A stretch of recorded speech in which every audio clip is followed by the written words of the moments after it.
Hi guys, इस video में हम डुप्लीकेट जीन्स और कोलाबोरेटर जीन्स डिस्कस करेंगे। हम शुरू करते हैं डुप्लीकेट जीन्स से।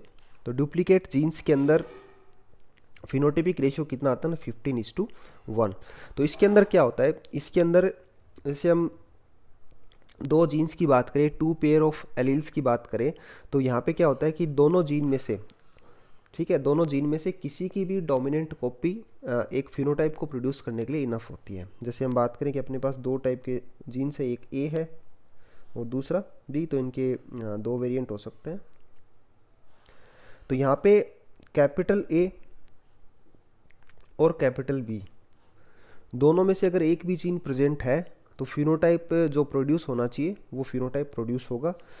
फिनोटाइप कब प्रोड्यूस नहीं होगा, जब अपने पास कॉम्बिनेशन क्या होगा, स्मॉल ए स्मॉल बी। मतलब जब सारे के सारे जो एलील्स है, जब सारे ही जीन क्या होंगे, दोनों के दोनों जीन्स रिसेसिव कंडीशन के अंदर होंगे, तब जो फिनोटाइप प्रोड्यूस होना चाहिए वो फिनोटाइप प्रोड्यूस नहीं होगा। तो इसका एग्जाम्पल है फ्रूट शेप इन शेफर्ड स्पर्स या कैप्सेला। तो कैप्सेला के फ्रूट का जो शेप होता है, ये जीएच सल ने ऑब्जर्व किया इनका इनहेरिटेंस पैटर्न, और पता किया कि यहाँ पे जो नॉर्मल रेशियो आना चाहिए एक डाई हाइब्रिड क्रॉस के अंदर 9:3:3:1 वो नहीं आता है, इसकी बजाय कितना आता है, 15:1 आता है। तो इसके अंदर क्या होता है कि जो फ्रूट का शेप होता है दो टाइप का होता है, एक ट्राइंगुलर और दूसरा इलोंगेटेड या टॉप सेप्ट। ट्राइंगुलर और टॉप सेप्ट। तो ट्राइंगुलर फ्रूट जो कैरेक्टरिस्टिक होता है ये दो एलील्स के द्वारा कंट्रोल किया जाता है, कैपिटल टी और कैपिटल डी, कैपिटल टी और कैपिटल डी। लेकिन इन एलील्स की जो रिसेसिव फॉर्म होती है वो इलोंगेटेड पैटर्न प्रोड्यूस करती है। तो इसको क्रॉस के द्वारा समझ लेते हैं। तो फॉर एग्जांपल हमने दो प्लांट्स क्रॉस करवाए हैं। पहला प्लांट ऐसा है जिसके फ्रूट जो है वो ट्राइंगुलर है, जिसका जीनोटाइप कैपिटल डी और कैपिटल डी है। और दूसरा जो प्लांट है इसके फ्रूट्स हैं टॉप सेप्ट, जिसका जीनोटाइप है स्मॉल डी।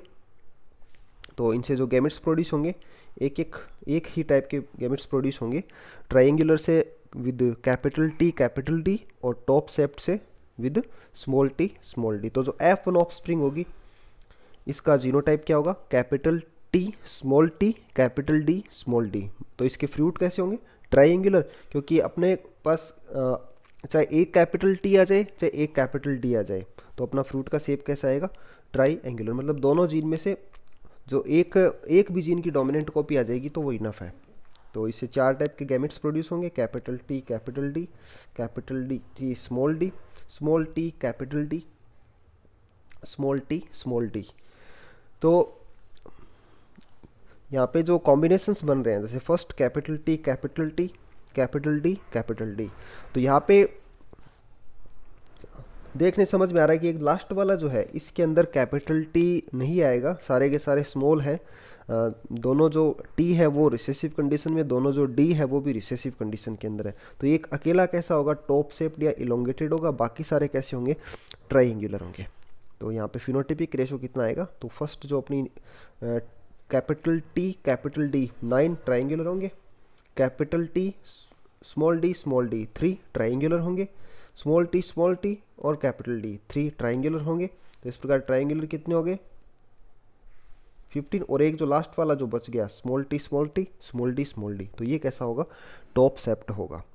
तो यहाँ पे मतलब कैपिटल टी या कैपिटल डी दोनों में से अगर एक भी एलील प्रेजेंट है तो वो इनफ है ट्राइंगुलर फिनोटाइप प्रोड्यूस करने के लिए। तो इस टाइप के जीन्स को हम क्या बोलते हैं, डुप्लीकेट जीन्स। अब नेक्स्ट हम देखेंगे कोलाबोरेटर जीन्स। अब कोलाबोरेटर जीन्स जो है थोड़े से कंफ्यूजिंग है, क्योंकि इनका जो रेशियो होता है वो 9:3:3:1 आता है। तो देखने से तो ये लग रहा है कि ये जो नॉर्मल डाई हाइब्रिड क्रॉस है, जो डाई हाइब्रिड रेशो है वो है, लेकिन ऐसा नहीं है। यहाँ पे क्या होता है, यहाँ पे नोवल फिनोटाइप्स प्रोड्यूस होते हैं, मतलब नए फिनोटाइप्स प्रोड्यूस होते हैं। तो यहाँ पे जो जीन पेयर्स हैं वो डिफरेंट लॉकस के ऊपर प्रेजेंट होते हैं, लेकिन सेम ट्रेट को इन्फ्लुएंस करेंगे और एक दूसरे से इंटरेक्ट करके वो क्या करते हैं, नए फिनोटाइप्स प्रोड्यूस करते हैं, नोवेल फिनोटाइप्स प्रोड्यूस करते हैं, ठीक है। और ये जीन जब अलग अलग होते हैं तब क्या करते हैं ये, तब ये डिफरेंट फिनोटाइप प्रोड्यूस करेंगे। मतलब जो फिनोटाइप नोवल फिनोटाइप है उसको ये अकेले प्रोड्यूस नहीं कर सकते, जब दोनों आपस में प्रेजेंट होंगे, इंटरेक्ट करेंगे, तब जाके ये नए फिनोटाइप्स प्रोड्यूस करेंगे। तो इसका एग्जांपल है चिकन के अंदर कॉम्ब सेप। तो चिकन का जो कॉम्ब सेप होता है ये कोलाबोरेटर जीन्स का एग्जाम्पल है। तो बेसिकली दो वेराइटीज होती हैं, रोज कॉम्ब और पी कॉम्ब। तो रोज कॉम्ब जो होता है ये कैपिटल आर जीन के द्वारा प्रोड्यूस की जाती है, और पी कॉम्ब जो है ये कैपिटल पी के द्वारा प्रोड्यूस की जाती है। जब दोनों ही रिसेसिव कंडीशन के अंदर होते हैं तब सिंगल टाइप का कॉम्ब बनेगा। अब यहाँ पे क्या होगा, जब दोनों जीन एक साथ आ जाएंगे, जब दोनों जीन एक साथ आ जाएंगे मतलब कैपिटल आर और कैपिटल पी, तब ये क्या करेंगे, तब ये एक नए टाइप का फिनोटाइप प्रोड्यूस करेंगे जिसे हम क्या बोलते हैं, walnut, walnut type of comb. तो इसका क्रॉस देख लेते हैं। तो अपने पास एक ऐसी वैरायटी है जिसके अंदर रोज कॉम्ब टाइप का कैरेक्टरिस्टिक है, रोज कॉम्ब टाइप का फिनोटाइप है, जिसका जीनोटाइप क्या है, कैपिटल आर स्मॉल पी। हमने इसका ब्रीडिंग करवाया किससे, पी कॉम्ब फिनोटाइप वाले चिकन से, जिसका जीनोटाइप है स्मॉल आर कैपिटल पी। अब F1 जनरेशन के अंदर क्या होगा, F1 जनरेशन के अंदर हमें पता है कि जो जीनोटाइप जो आएगा वो होगा capital R capital P small P.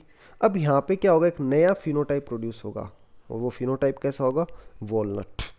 अब हम इसकी क्या कराते हैं, इसकी इंटरब्रीडिंग करवाते हैं। तो इंटरब्रीडिंग करवाने से क्या होगा, चार टाइप के गैमेट्स, वही same capital R small R capital P, small R small P, और सेम के सेम फीमेल गैमेट्स। तो इनके जो डिफरेंट कॉम्बिनेशंस होते हैं वो देख लेते हैं। तो फर्स्ट अपना कैपिटल आर कैपिटल पी ये वॉलनट होगा। दूसरा capital R capital P small P, दोनों प्रेजेंट है, कैपिटल आर भी है कैपिटल पी भी है, वॉलनट होगा। कैपिटल आर कैपिटल पी ये भी कैसा होगा, walnut. Capital R capital P small P, walnut.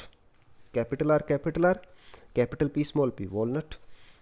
Capital R small P. तो कैपिटल आर अकेला प्रेजेंट है, तो ये कौन सा फिनोटाइप प्रोड्यूस करेगा, रोज।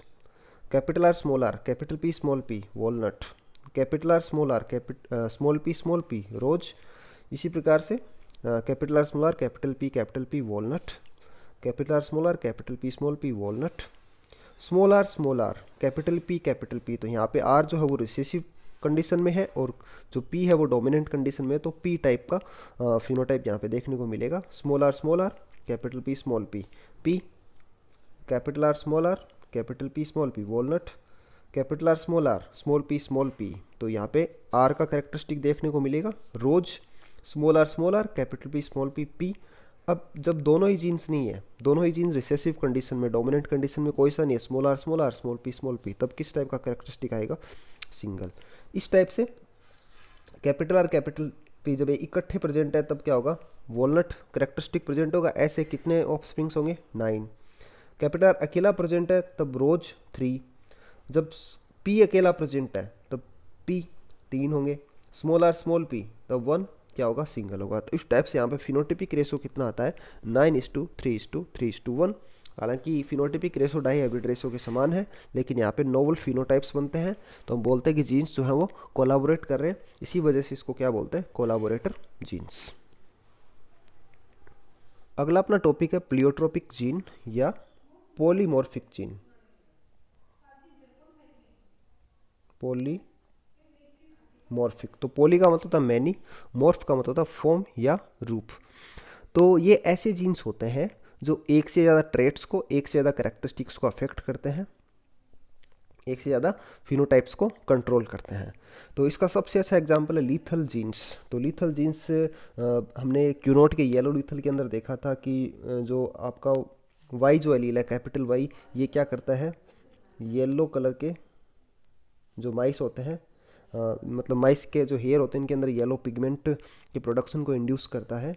और ये जो होते हैं स्मॉल वाई ये कैसे होते हैं, नॉन येलो। अब एक जो कॉम्बिनेशन हमने देखा था कैपिटल वाई, ये कैसा होता है, ये लीथल होता है। तो ये क्या करता है, ऑर्गेनिज्म की विएबिलिटी को भी अफेक्ट कर रहा है। और जो कुछ फिनोटिपिक ट्रेट है, जैसे यहाँ पे क्या है, जो हेयर का कलर है, तो उसको भी क्या कर रहा है, ये कंट्रोल कर रहा है। तो लीथल जीन्स होते हैं ये प्लियोट्रोपिक जीन के अच्छे एग्जांपल है। इनका इफेक्ट जो होता है प्लियोट्रोपिक होता है। और बेसिकली मोस्टली ये कैसे होते हैं, ये लिथैलिटी के लिए रिसेसिव होते हैं, मतलब होमोजाइगस कंडीशन के अंदर ही लीथल इफेक्ट को एक्सप्रेस करते हैं। तो इसके कुछ एग्जांपल्स और हैं, जैसे फिनाइल कीटोन्यूरिया। तो फिनाइल कीटोन्यूरिया कब प्रोड्यूस होता है, जब इंडिविजुअल के अंदर phenyl alanine hydroxylase enzyme produce नहीं हो पाता है। तो ये डिसऑर्डर जो होता है रिसेसिव होता है, मतलब होमोजाइगस कंडीशन के अंदर ही ये प्रोड्यूस होता है। तो यहाँ पे क्या होता है कि फिनाइल कीटोन्यूरिया तो डेवलप होता ही होता है। इसका मतलब ये है कि फिनाइल एलानिन जो होता है, टायरोसिन के अंदर कन्वर्ट नहीं हो पाता है, इस वजह से कीटोन बॉडीज़ बनती है और ये कीटोन बॉडीज यूरिन के अंदर अपीयर होने लगती है। तो ये तो इसका क्या प्राइमरी इफेक्ट है। और इसके अलावा क्या करता है, अगर होमोजाइगस कंडीशन है तो ऐसे इंडिविजुअल्स के अंदर मेंटल रिटार्डेशन, ब्लू आइज और लाइट स्किन कलर जैसे सिम्टम्स भी देखने को मिलते हैं। मतलब यहाँ पे जो एलील्स है, जो जीन है, वो क्या कर रहा है कि एक तो जो कीटोन बॉडीज़ है उसके लिए रेस्पॉन्सिबल है, इसके अलावा ये क्या कर रहा है, मेंटल रिटार्डेशन, ब्लू आइज और लाइट स्किन कलर के प्रोडक्शन के लिए भी रेस्पॉन्सिबल है। दूसरा एग्जाम्पल हमने देखा क्यूनोट्स येलोलिथल। तो क्यूनोट्स येलोलिथल क्या करते हैं, एक तो ये विएबिलिटी को अफेक्ट करते हैं, दूसरे ये जो पिगमेंट है उसके प्रोडक्शन को अफेक्ट करते हैं। उसके अलावा ये क्या करते हैं, ये डायबिटीज़ जैसी कंडीशन को इंड्यूस करते हैं, डायबिटीज़ जैसी कंडीशन के रेस्पॉन्सिबल होते हैं, ओबेसिटी प्रोड्यूस कर देते हैं और ट्यूमर डेवलप करने की जो प्रोबेबिलिटी होती है उसको भी ये एनहांस कर देते हैं। तो कोट कलर और लिथैलिटी के अलावा ये इतने सारे करैक्टर को भी इंड्यूस करते हैं, इतने सारे करैक्टर के लिए भी ये रेस्पॉन्सिबल होते हैं। तो इस प्रकार से जो क्यूनोट्स येलोलिथल है ये भी एक प्लियोट्रोपिक जीन होता है और फिनाइल कीटोन्यूरिया का जो जीन होता है वो भी प्लियोट्रोपिक जीन होता है।